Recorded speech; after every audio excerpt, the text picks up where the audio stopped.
Busy afternoon of news. Let's get right to it. Trump's picks for key positions so far. Fox 5 Sharon Crowley in the newsroom with the news still unfolding at this hour. And Sharon, some big announcements today. Yeah, it seemed like every 20 minutes this afternoon, Steve and Natasha, President-elect Trump picking his choice for Attorney General, Secretary of State, and Director of National Intelligence. Some of his picks already generating strong reaction from critics. Anyone chosen, of course, for his cabinet would have to be confirmed with what will be a Republican-controlled Senate. Looking forward to having like we said, a smooth transition. Do everything we can to make sure you're accommodated, what you need. And we're going to get a chance to talk about some of that today. The day began with an historic meeting between President Biden and President-elect Trump, cementing a peaceful transfer of power.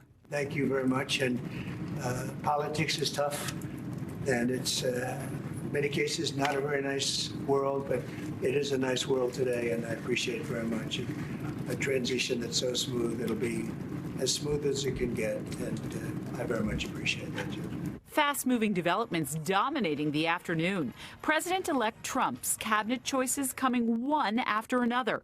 Trump announcing Republican Florida Congressman Matt Gaetz as his Attorney General pick, a pivotal position given Trump's history of legal trouble. Trump also choosing former Hawaii Congresswoman and former Army Reserve officer Tulsi Gabbard for Director of National Intelligence. President Trump has made clear that he wants the people who work for him to be totally loyal to him because he wants to remake the federal government. Meanwhile, Trump today confirming Republican Florida Senator Marco Rubio is his choice for Secretary of State. It's a tremendous honor to the president would place his confidence in me in a position of such importance.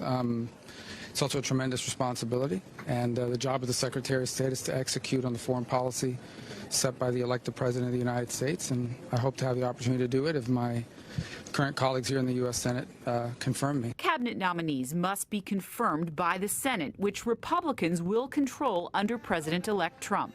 Cabinet officers must be confirmed by the Senate, which means that the Senate goes through a process which involves committee hearings in which the nominees are assessed. And then, of course, the full Senate gets to vote based on the assessment of the committees as to whether the person should be confirmed to the office.